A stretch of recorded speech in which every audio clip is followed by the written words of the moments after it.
Shalom saudara. Setelah menerima Tuhan Yesus sebagai Tuhan dan Juru Selamat dalam hidup ini, firman Tuhan memberikan janji bahwa kita pasti diselamatkan. Kita dipindahkan dari dalam kegelapan ke dalam terang Tuhan yang ajaib. Perubahan status tersebut menuntut suatu perubahan dalam hidup setiap kita. Dari yang semula kita bebas untuk melakukan apapun sekehendak kita, sekarang kita perlu hidup kudus sesuai dengan kehendak Tuhan kita. Dalam Voice of Pentecost kali ini, kita akan bahas mengenai hidup kudus, mungkinkah? Setelah menjadi Kristen, umumnya orang-orang sudah tahu bahwa mereka tidak boleh lagi hidup dalam dosa. Dengan kata lain, harus hidup kudus. Permasalahannya, seringkali dalam benak setiap kita, menjalani hidup kudus berarti tidak boleh melakukan ini, tidak boleh melakukan itu, harus ini, dan harus itu. Yang daripadanya dapat dibuat satu list yang panjang dengan suatu pemikiran bahwa jika kita penuhi list tersebut, maka kita akan menjadi kudus dan berkenan pada Tuhan. Tidak ada yang salah dengan membuat daftar perintah dan larangan seperti itu, asal berdasarkan pada firman Tuhan. Orang pun perlu mengambil tindakan untuk menunjukkan imannya. Namun, tanpa disadari, hal ini mungkin menjadi sebuah penanda bahwa orang itu terlalu fokus dengan apa yang dia bisa dan harus lakukan. Dalam istilah Alkitab, ini disebut dengan mengandalkan kekuatan sendiri. Berusaha hidup kudus dengan mengandalkan kekuatan sendiri adalah paradigma lama yang salah.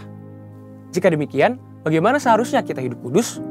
1 Petrus 1 ayat yang ke-16 berkata, "Kuduslah kamu, sebab aku, Tuhan, kudus." Dalam ayat-ayat sebelumnya, Rasul Petrus mengingatkan tentang apa yang Allah Bapa telah lakukan bagi setiap orang percaya di dalam Kristus, yaitu melahirkan mereka kembali untuk menerima suatu bagian yang tidak dapat cemar. Jadi, perintah untuk hidup kudus bisa dilakukan karena Allah telah terlebih dahulu menguduskan kita. Inilah paradigma yang benar. Orang dengan paradigma lama akan berkata dalam hatinya, betapa sulitnya hidup kudus dan betapa gampangnya berbuat dosa. Sebaliknya, orang dengan paradigma baru akan berkata, saya ini orang yang sudah dikuduskan. Karenanya saya mencintai dan memilih perbuatan yang kudus. Perhatikan bahwa hal ini bukan berarti hidup kudus bisa dilakukan secara otomatis tanpa upaya atau perjuangan kita sama sekali. Kita tetap perlu berusaha melakukan perintah Tuhan. Kita tetap perlu dengan tegas menolak perbuatan dosa. Tetapi ada perbedaan besar antara upaya hidup kudus yang dilakukan dengan kekuatan sendiri dengan upaya yang dilakukan dengan kesadaran bahwa seseorang telah dikuduskan. Ada kisah nyata yang bisa menggambarkan kebenaran ini. I.L. Nommensen, atau yang lebih dikenal sebagai Opung Nommensen, datang ke Sumatera di abad ke-19 untuk memberitakan Injil kepada suku-suku Batak.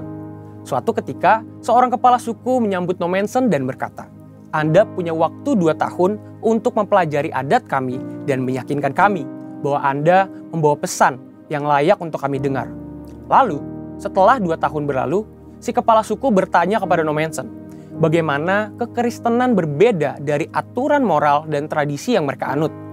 "Kami sudah tahu apa yang benar," ucap si kepala suku. "Kami juga memiliki hukum-hukum yang melarang kami mencuri atau mengambil istri sesama ataupun berbohong." Nommensen menjawab, "Itu benar adanya. Tetapi Allahku memberikan kemampuan untuk menaati hukum-hukum tersebut." Hal ini mengejutkan si kepala suku. "Bisakah engkau mengajari orang-orangku untuk hidup lebih baik?" "Tidak, saya tidak bisa," jawab Nommensen. "Tapi kalau mereka menerima Yesus Kristus, Allah akan memberikan mereka kekuatan untuk melakukan apa yang benar." Si kepala suku kemudian mengundang Nommensen untuk tinggal selama 6 bulan lagi.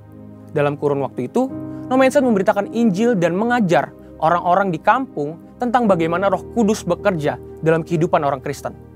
"Kamu boleh tinggal selama yang kamu suka," ujar si kepala suku.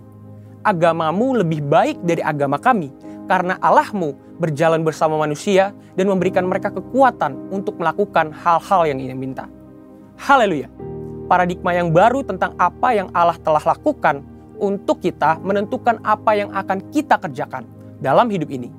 Hal ini sesuai dengan yang dikatakan Dr. Stephen J. Lawson, "A high view of God leads to high worship and holy living, but a low view of God leads to trivial worship and low living."